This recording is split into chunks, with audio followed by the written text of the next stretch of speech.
Hello dear students. आज हम लोग पढ़ेंगे ज्योग्राफी का सेकंड चैप्टर जिसका नाम है वन एवं वन्य जीव संसाधन, forest and wild life resources. अच्छा, वन क्या होते हैं भाई? जहाँ पे पेड़ पौधे मिले आपको, ठीक है, जहाँ पर आपको वन्य जीव मिले, जीव जंतु मिले, तो वो क्या होते हैं? वन। और उसके अंदर क्या रहते हैं? आपके वन्य जीव रहते हैं।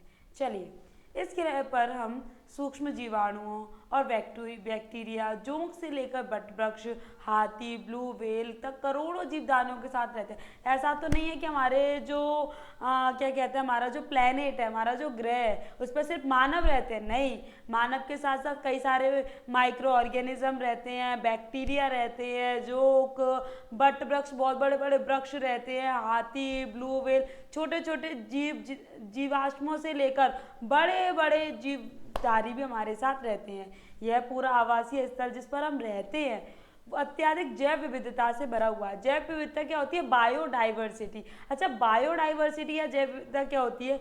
एक जगह पर विभिन्न तरह के जब आपके जीव जंतु मिलते हैं और पेड़ पौधे मिलते हैं तो उसको हम लोग क्या बोलते हैं? जैव विविधता बोलते हैं।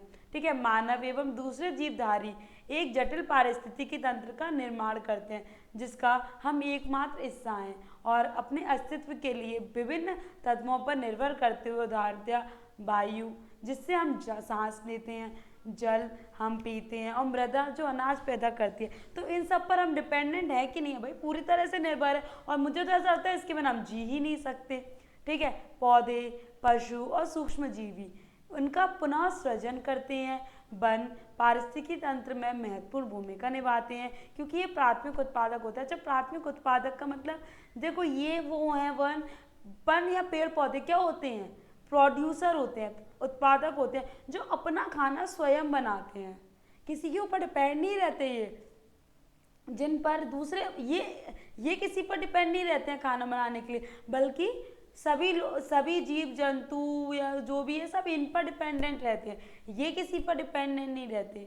ठीक है, आगे हम लोग देखें भारत में वनस्पति जात और प्राणी जात। देखो, हम अगर बात करें कि भारत में जो वनस्पति है, जो प्राणी है, वो किस तरह के मिलते हैं, इसकी हम लोग अगर चर्चा करें तो यदि आप आसपास नजर दौड़ाएंगे तो आप पाएंगे कि कुछ ऐसे प्राणी और पौधे हैं जो आपके ही क्षेत्र में पाए जाते हैं।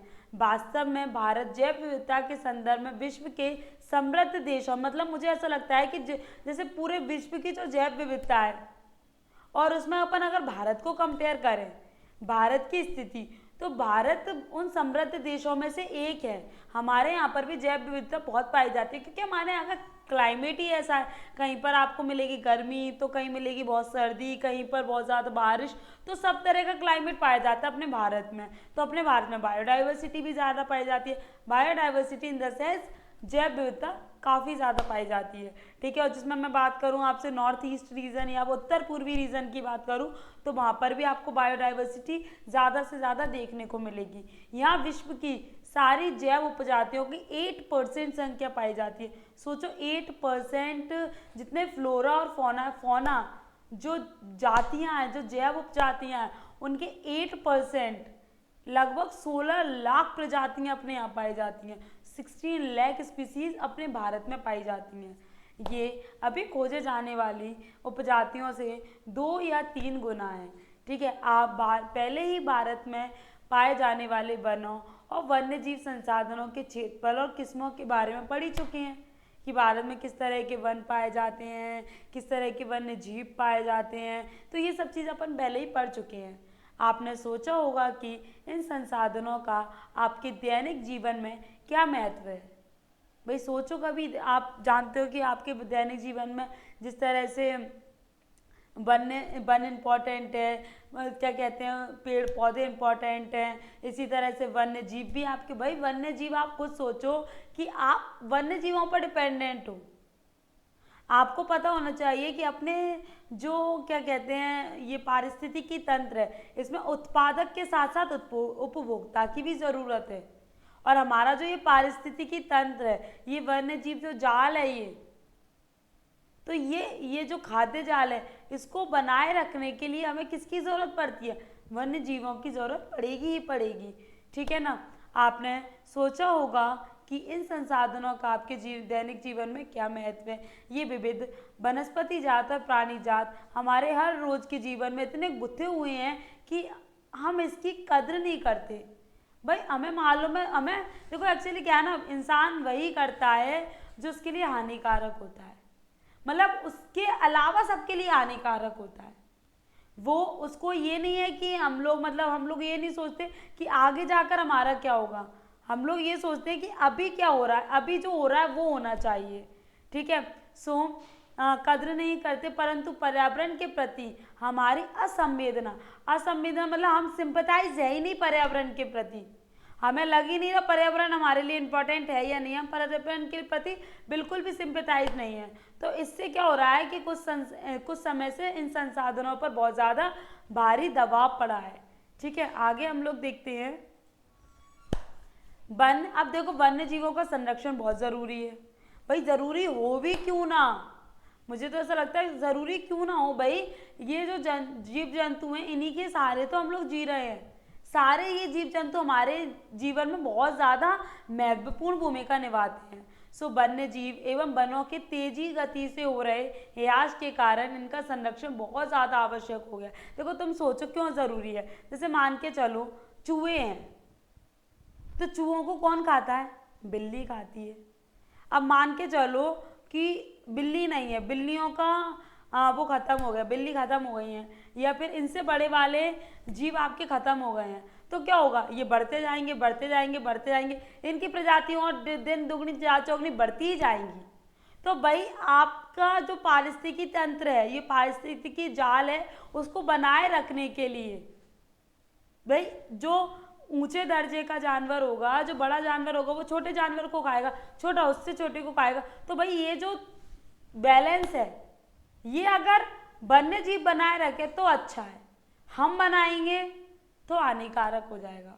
तो इन्हीं को बनाने दिया जाए, ये ज़्यादा बेटर है। सो वन्य जीव वनों में तेजी से हो रहे ह्रास के कारण इनका संरक्षण बहुत ज़्यादा ज़रूरी हो गया है, परंतु हमें वनों एवं वन्य जीव का संरक्षण करना आवश्यक है। ज़रूरी है कि हम इनका संरक्षण करें, क्योंकि संरक्षण से पारिस्थितिकी विविधता बनी रहती है।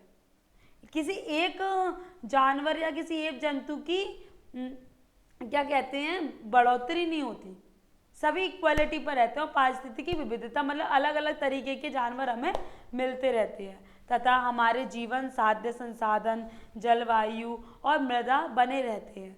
यह विभिन्न जातियों में बेहतर जनन के लिए वनस्पति और पशुओं में जीन्स की विविधता को भी संरक्षण करना बहुत ज़्यादा ज़रूरी है। मतलब हमारे जो ये कहते हैं अलग अलग स्पीसीज़ हैं, उनमें मतलब हमें अगर अच्छे से अच्छा फर्टिलाइजेशन चाहिए तो हमें क्या चाहिए, जो हमारी वेजिटेशंस हैं उनको हम बिल्कुल कंजर्व करके रखें, संरक्षित करके रखें। उदाहरण के तौर पर हम कृषि में अभी भी पारंपरिक फसलों पर निर्भर हैं कि भाई हमें बिल्कुल आज भी हम बिल्कुल पारंपरिक फसलों का यूज़ करते हैं। जलीय जैव विविधता मोटे तौर पर मछली पालन बनाए रखने पर निर्भर है। जो जलीय जैव विविधता है या जो जल है, जल में जो बायोडाइवर्सिटी है, पानी में समुद्र में जो बायोडाइवर्सिटी है, उससे क्या होता है, मछली पालन होता है, जो फिशिंग होती है, ठीक है। सो 1960 और 1970 1960 और 1970 के दशकों के दौरान पर्यावरण संरक्षकों ने राष्ट्रीय वन्य जीव सुरक्षा कार्यक्रम की पुरजोर मांग की। देखो क्या होता है ना, सीधी सी बात है, जब हम बिल्कुल ऐसा लगता है ना हमें कि अब हम खत्म हो चुके हैं या हमने संसाधनों को खत्म कर दिया, होश हमें तभी आता है। तो ऐसे ही 1960 और 70s की सेंचुरीज में हुआ था, सॉरी डिकेड्स में हुआ था कि ना इन्हें लग रहा था कि भाई जो पर्यावरण संरक्षक थे उनको लग रहा था कि अरे यार अब तो बिल्कुल इनका संरक्षण करने की बहुत ज़्यादा ज़रूरत हो चुकी है। तो अब ज़रूरत जब हो गई तो इन्हें क्या किया कि वन्य जीव संरक्षण अधिनियम लेकर आए। कब, 1972 में लागू किया। कब किया गया, याद रखना, ये बहुत ज़्यादा इम्पोर्टेंट है कि वन्य जीव संरक्षण अधिनियम 1972 में आया था, ठीक है, जिसमें वन्य जीवों के आवास रक्षण के अनेक प्रावधान थे। सारे भारत में रक्षित जातियों की सूची प्रकाशित की गई कि किस किस को कंजर्व करना है। ये बहुत मैं आप लोगों को बता रही हूँ, जो वन्य जीव संरक्षण अधिनियम है that is very very important. और ये कब लागू किया गया, कभी भी पूछ सकते हैं, 1972 में लागू किया गया था। ठीक है, तो इसमें क्या है कि जो भी मतलब ऐसे जीव जंतुओं को रखा गया है जिनकी रक्षा की, जिनको संरक्षण करने की बहुत ज़्यादा आवश्यकता है। इस कार्यक्रम के तहत बची हुई संकटग्रस्त जातियों के बचाव पर, शिकार प्रतिबंधन पर, वन्य जीव आवासों पर कानूनी रक्षण और जंगली जीव, क्योंकि हम लोगों को पता होगा, आप लोगों को भी, कि हम लोग हमारे घर बसाते बसाते ऐसा लग रहा है कि हम जो जीव जंतु हैं, जो वन्य जीव है, उनके भी घरों में हम लोगों ने बिल्कुल नाका डाल दिया कि अब हम उनके भी घर, उनके भी हैबिटेट्स हैं, उनके भी आवास है, उनको भी घेरने में लगे हुए हैं। तो वन्य जीव संरक्षण अधिनियम 1972 के अकॉर्डिंग ये जो हम लोग वन्य जीव आवासों का जो कानूनी रक्षण किया जा रहा है, जंगली जीवों का जो हम व्यापार करते हैं उन पर रोक पर बहुत प्रबल जोर दिया गया है। ठीक है, तत्पश्चात केंद्रीय सरकार व कई राज्य सरकारों ने राष्ट्रीय उद्यान और वन्य जीव पशु विहार स्थापित किए, जिनके बारे में आप पहले ही पढ़ चुके हैं। केंद्रीय सरकार ने कई परियोजनाओं की भी घोषणा की, जिसका उद्देश्य गंभीर खतरे में पड़े कुछ विशेष वन्य जीवों का रक्षण करना है। देखो, और भी बहुत सारी परियोजनाएं बनाई गई थी जिससे हम कैसे भी करके बस इनका रक्षण कर सके। और भी कुछ ऐसी हैं इंडेंजर प्रजाति जो मतलब बहुत ज़्यादा खतरे में है, उन पर उनका रक्षण करना और भी ज़्यादा इम्पोर्टेंट है। ठीक है, इन प्राणियों में बाघ, भाई बाघ है, जो टाइगर है, आप लोगों को पता होना चाहिए टाइगर का संरक्षण, मतलब इसके लिए प्रोजेक्ट टाइगर भी बनाया गया था। जो टाइगर है, बाघ परियोजना 1973 में बनाई गई थी, ये भी बहुत इंपॉर्टेंट है। एक सींग वाला गैंडा, वन हॉर्न राइनोसोरस, ये कहाँ मिलता है हमें, असम में। याद रखना, एक सींग वाला गेंडा असम के काजीरंगा राष्ट्रीय उद्यान में मिलता है। याद रखना, बिल्कुल इस चीज़ को भूलने की बिल्कुल ज़रूरत नहीं है। कश्मीरी हिरन, ठीक है, हंगुल, ये 3 प्रकार के मगरमच्छ, स्वच्छ जल मगरमच्छ, लवणीय जल मगरमच्छ और घड़ियाल, ये इनका भी क्या है, ये दिन प्रतिदिन जो भी प्रजातियां हैं जो बिल्कुल ख़त्म होती जा रही हैं, तो इनका संरक्षण बहुत ज़्यादा। एशियाई शेर जो गुजरात के गिर राष्ट्रीय उद्यान में पाए जाते हैं, एशियाई शेर, इनका भी संरक्षण दिन प्रतिदिन ज़रूरी होता जा रहा है। इसके अतिरिक्त कुछ समय पहले भारतीय हाथी, काला हिरण, चिंकारा, भारतीय गौड़ावन और हिम तेंदुओं आदि के शिकार और व्यापार पर संपूर्ण अथवा आंशिक प्रतिबंध लगाकर कानूनी रक्षण दिया गया। ठीक है ना, तो किस किस पर, हिम तेंदुओं पर और इन सबके मतलब शिकार और व्यापार पर पूरी तरह से क्या किया गया है, प्रतिबंध लगा दिया गया है। और ज़रूरी भी है ये। आजकल संरक्षण परियोजनाएं जैव विविधताओं पर केंद्रित होती हैं, ना कि विभिन्न घटकों पर। संरक्षण के विभिन्न तरीकों की गहनता से खोज की जा रही है। संरक्षण नियोजन में कीटों को भी महत्व मिल रहा है। पहले क्या था, कीटों पर इतना ध्यान नहीं देते थे क्योंकि इनकी प्रजाति बहुत मतलब इनका जो फर्टिलाइजेशन होता है वो बहुत तेज़ी से होता है, तो इसलिए इनके मतलब ये बहुत ज़्यादा होते हैं, ये कीड़े मकोड़े ये बहुत ज़्यादा होते हैं। लेकिन अब क्या है, इनकी भी जो प्रजातियाँ वो दिन प्रतिदिन विलुप्त हो रही हैं, इसीलिए इनका भी संरक्षण नियोजन किया जा रहा है। सो वन्य जीव अधिनियम 1980 और 1986 के तहत, वन्य जीव अधिनियम 1980 और 1986 के तहत सैकड़ों तितलियों, पतंगों, भूगों, ड्रैगन फ्लाई, इनको भी संरक्षित किया गया है। तो याद रखना, से पूछ लेते हैं कि जो भी ये माइक्रो ऑर्गेनिज्म है, जो ये जो तितली हैं, ये पतंगे हैं, ये ड्रैगन फ्लाई हैं, इनको कब शामिल किया गया वन्य जीव अधिनियम में, तो इनको कब किया गया था, 1980 और 1986 के तहत।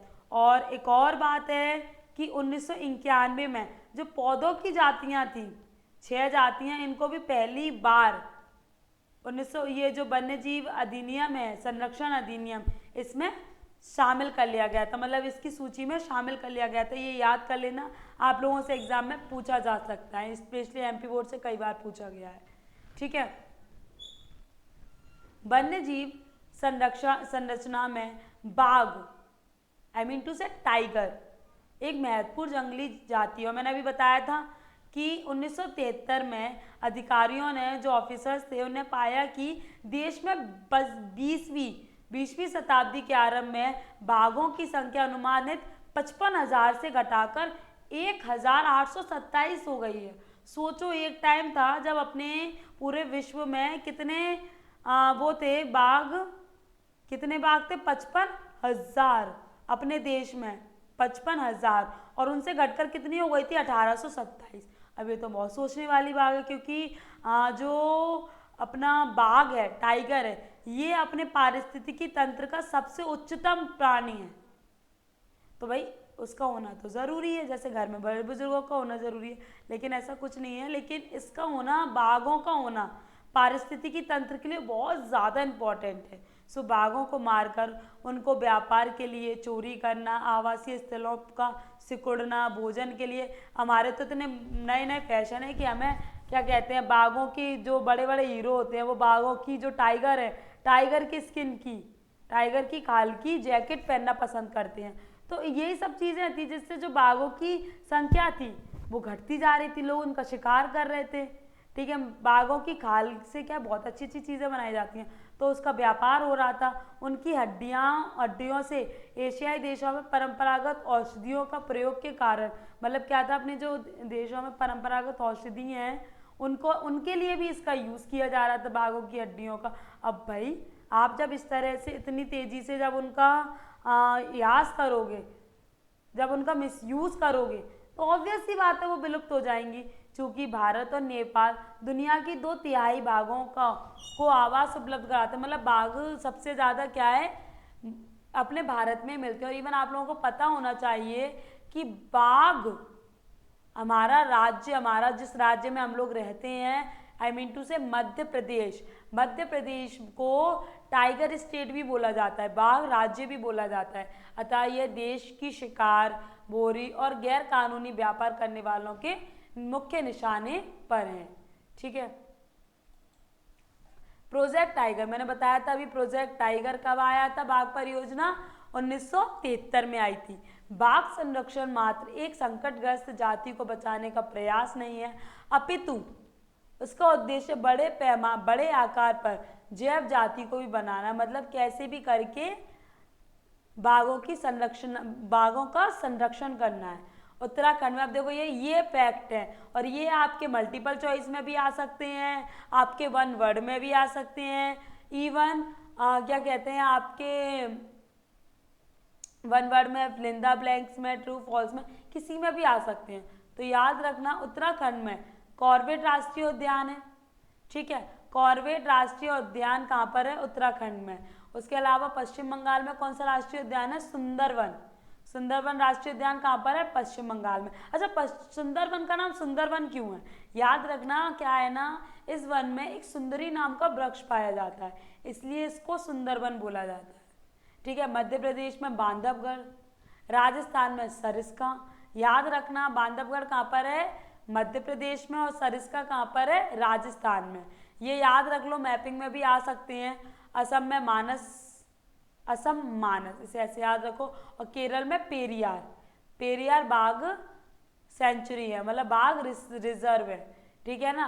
भारत में बाघ संरक्षण परियोजनाओं के उदाहरण है, कौन कौन सा? मैंने रिपीट किया तो उत्तराखंड में कॉर्बेट राष्ट्रीय उद्यान, पश्चिम बंगाल में सुंदरबन, मध्य प्रदेश में बांधवगढ़, राजस्थान में सरिस्का, और असम में मानस, केरल में पेरियार। ये याद रखना आप लोग।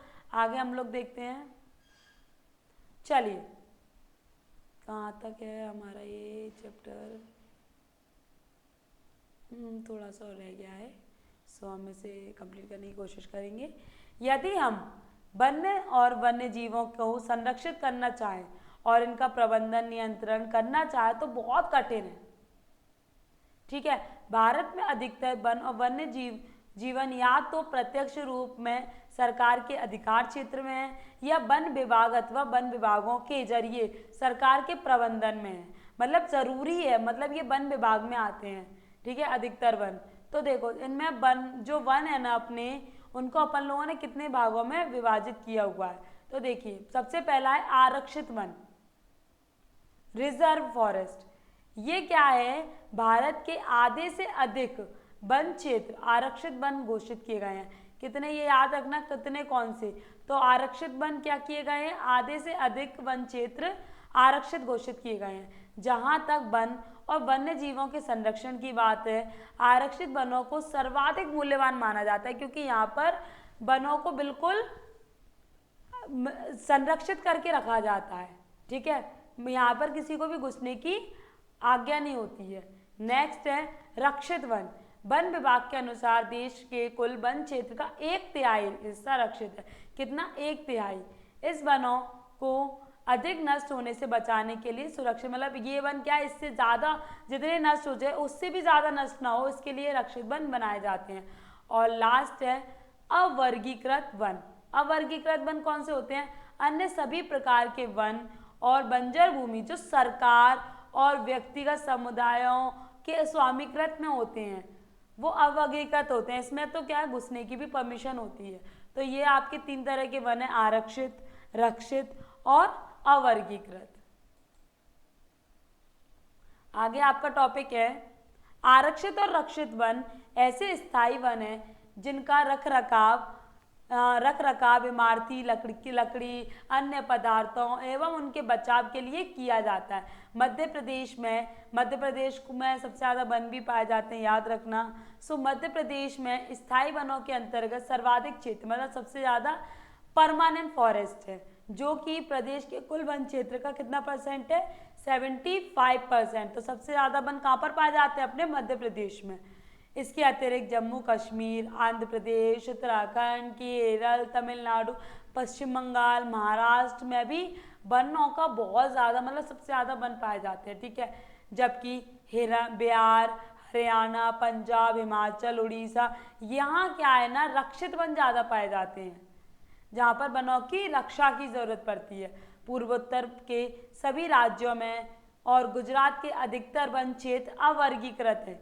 ये क्या है, समुदायों के हाथ में होते हैं, ये रक्षित नहीं है, मतलब ज़्यादा वो, ये सिर्फ समुदायों के हाथ में होते हैं ये वन। तो आप लोगों को ये भी पता चल गया कि ये वन कौन से हैं, मतलब आरक्षित वन कौन से हैं, रक्षित वन कौन से हैं, उसके अलावा अवर्गीकृत वन कौन से हैं, कहाँ कहाँ पर ये पाए जाते हैं। ये आप बिल्कुल याद कर लेना, क्योंकि आपके एग्जाम की दृष्टि से बहुत ज़्यादा इंपॉर्टेंट है। चलिए आज हम लोग इतना पढ़ेंगे, इसके आगे का थोड़ा सा चैप्टर हमारा और रह गया है जो हम कल कंप्लीट करेंगे।